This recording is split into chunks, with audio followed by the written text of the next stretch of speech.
Hello दोस्तों। इस video का टॉपिक है मोटर मेंटेनेंस को लेके। दोस्तों, मोटर को कैसे मेंटेनेंस किया जाता है इस वीडियो से हम सीखेंगे। मोटर का को सही तरीके से मेंटेनेंस करना जरूरी होता है दोस्तों, क्योंकि अगर सही तरीके से मेंटेनेंस नहीं किया जाए तो मोटर रनिंग कंडीशन पे कभी भी खराब हो सकती है। और कोई भी अगर सिस्टम चल रहा है उस मोटर के थ्रू से, तो पूरा सिस्टम जो है वो ब्रेक डाउन हो सकता है। तो दोस्तों, इस ब्रेकडाउन को अवॉइड करने के लिए मोटर का मेंटेनेंस किया जाता है। मेंटेनेंस से हम मोटर की जो है लाइफ को बढ़ा सकते हैं और ब्रेकडाउन को अवॉइड कर सकते हैं। दोस्तों, मोटर मेंटेनेंस जो होता है वो 3 टाइप का होता है। 3 टाइप का होता है। पहला जो होता है दोस्तों शटडाउन मेंटेनेंस,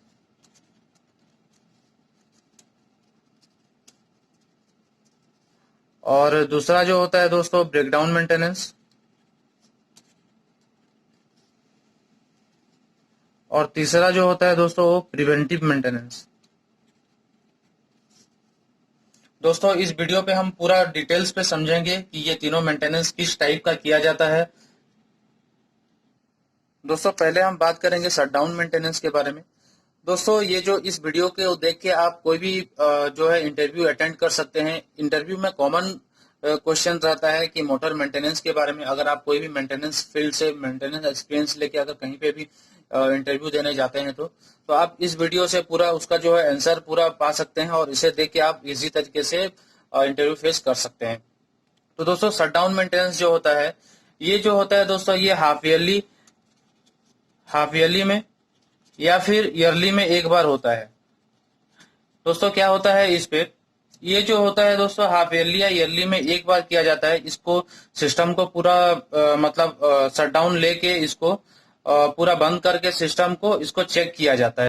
पूरा सिस्टम यानी कि दोस्तों हमारे जो इंडस्ट्री पे लगा हुआ रहता है 33 kV से लेके 415 वोल्ट तक, पीसीसी से लेके 6.6 स्विच बोर्ड, ये सबको मतलब जो है ओपन किया जाता है पूरा। और इसका जो टाइटनेस है, रेजिस्टेंस है वगैरह, सब कुछ जो है सीटी पीटी और ट्रांसफार्मर का सभी टेस्ट किए जाते हैं, सबको नॉर्मल चेक किया जाता है।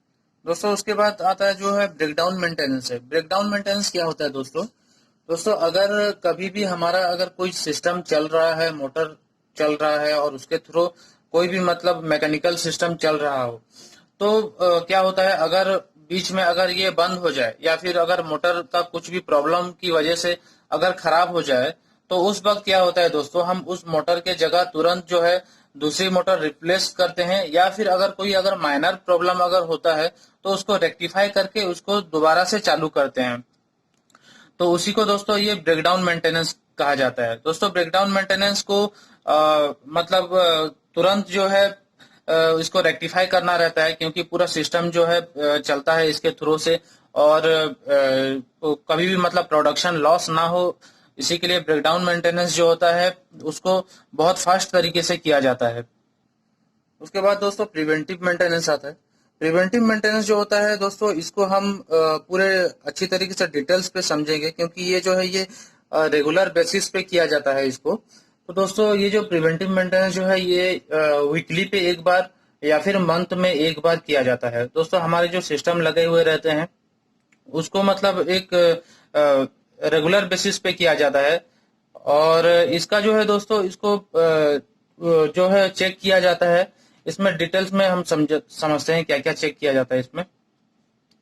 दोस्तों, रेगुलर बेसिस पे हम मोटर की जो है विजुअल चेक करते हैं, यानी कि दोस्तों नॉर्मली देखते हैं मोटर को, या फिर उसका कोई वाइब्रेशन तो नहीं हो रहा है, कुछ जैसे एबनॉर्मल साउंड नॉइज जो नहीं हो रहा है, टेम्परेचर जो होता है नॉर्मल चेक किया जाता है, और वेंटिलेशन चेक किया जाता है। दोस्तों, वेंटिलेशन यानी कि दोस्तों अगर मोटर जो हमारा जो फील्ड पे जो लगा हुआ रहता है उसका जो दोस्तों उसको प्रॉपर तरीके से हर साइड से एयर मिल रहा है या नहीं, ये चेक किया जाता है। क्योंकि दोस्तों मोटर जो है रनिंग कंडीशन पे हीटअप होता है, तो उसको प्रॉपर वेंटिलेशन जरूरी है।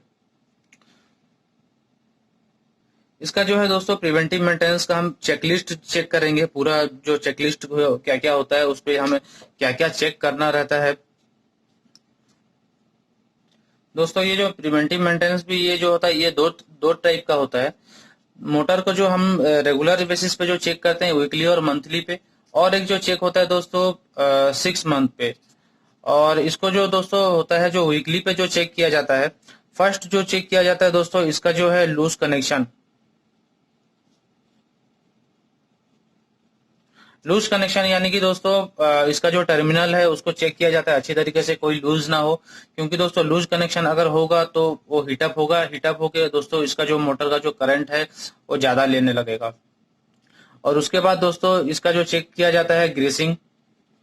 ग्रीसिंग चेक किया जाता है दोस्तों मोटर का जो है बेरिंग पे, ताकि ये नॉर्मल ये चलते रहे, स्मूथली चलते रहे मोटर को, उसी के लिए ग्रीसिंग बहुत जरूरी होता है। उसका जो है दोस्तों केबल का जो है उसका कार्बन चेक किया जाता है, यानी कि जो केबल जो होता है उसके टर्मिनल पे उसका जो कार्बन ना हो जाए कोई लूज कनेक्शन की वजह से। दोस्तों ज्यादातर लूज कनेक्शन की वजह से कार्बन होता है, तो वही चेक किया जाता है। और इसको दोस्तों चेक किया जाता है, इसका जो डस्ट चेक किया जाता है, एंड ऑयल। ऑयल प्रॉपर तरीके से दोस्तों अगर है या नहीं है, अगर मोटर ऑयल कूलिंग मोटर है, और अगर डस्ट से इसको हमेशा क्लीन करके रखा जाता है दोस्तों, ताकि ये ब्रेकडाउन ना हो मोटर का। और उसके बाद जो चेक किया जाता है दोस्तों मोटर का कूलिंग फैन। कूलिंग फैन जो दोस्तों है मोटर का एनडी साइड पे लगा हुआ रहता है, यानी कि बैक साइड पे लगा हुआ रहता है कूलिंग फैन।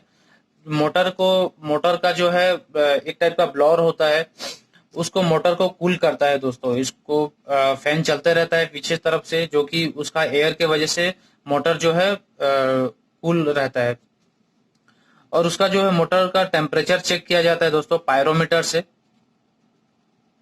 पायरोमीटर होता है दोस्तों एक, मैं उसका वीडियो एक अलग से बना दूंगा, जिसके हेल्प से हम मोटर का जो है टेम्परेचर चेक कर सकते हैं।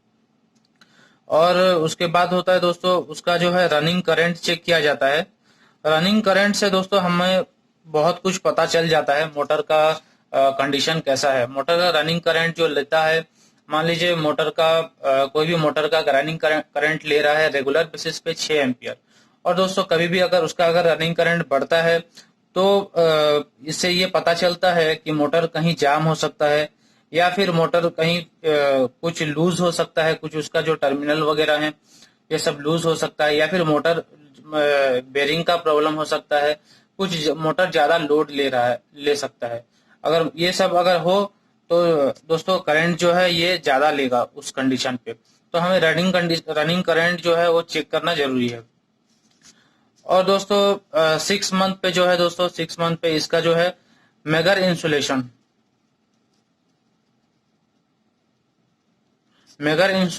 और दोस्तों रेजिस्टेंस। मेगर इंसुलेशन और रेजिस्टेंस से दोस्तों मोटर का जो वाइंडिंग जो होता है उसका कंडीशन हम चेक कर सकते हैं, ताकि वो अच्छा कंडीशन पे है या नहीं है। और दूसरा दोस्तों मोटर का जो है बेस बोल्ट चेक किया जाता है। बेस बोल्ट चेक करना जरूरी है दोस्तों, क्योंकि बेस बोल्ट जो होता है मोटर को फिक्स करके रखता है, मतलब सपोर्टिंग है उसका पूरा मोटर को वहीं पे सेटअप करके रखने के लिए। अगर कहीं पे भी अगर लूज अगर हो जाएगा तो दोस्तों उसका शाफ्ट वगैरह टूटने के चांसेस बहुत रहते हैं। और दोस्तों उसका बाद होता है जो है फीडर, यानी कि दोस्तों मोटर जो लगा हुआ है हमारा जो फील्ड पे लगा हुआ रहता है, तो इसका एक फीडर होता है कंट्रोल रूम के अंदर। जो फीडर को या फिर जो पैनल जो रहता है कंट्रोल पैनल, उसको चेक करना जरूरी है। उसका जो है टाइटनेस और उसका जो बाकी सब जो इक्विपमेंट लगा हुआ रहता है, जैसे ओवरलोड रिले,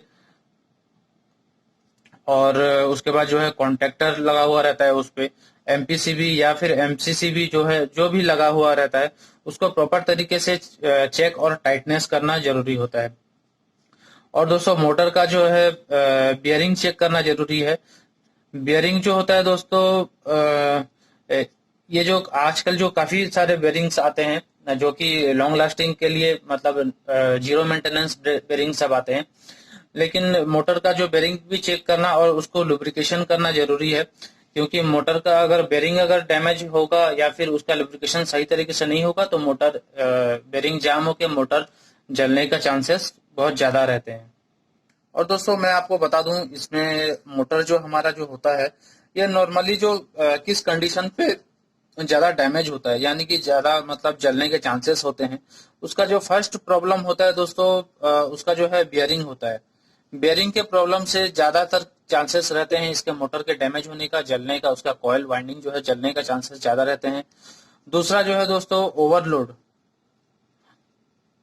उस पे ओवरलोड लगा हुआ रहता है, और ओवरलोड के अगर काम ना किया करे, कभी भी अगर ओवरलोड का कोई भी प्रॉब्लम हो जाए, या फिर ओवरलोड को अगर हम सही करंट सेटिंग्स पे नहीं लगा के रखे हैं, तो उस पे ज्यादा प्रॉब्लम होता है मोटर का जलने का।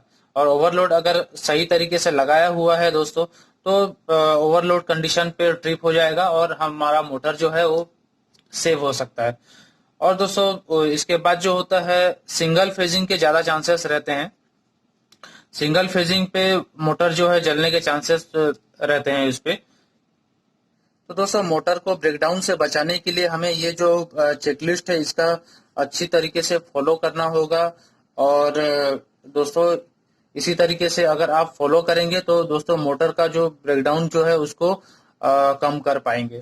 तो दोस्तों वीडियो अच्छा लगे तो इसे लाइक करें, शेयर करें, और हमारे चैनल इलेक्ट्रिकल गुरु E&I को सब्सक्राइब जरूर करें।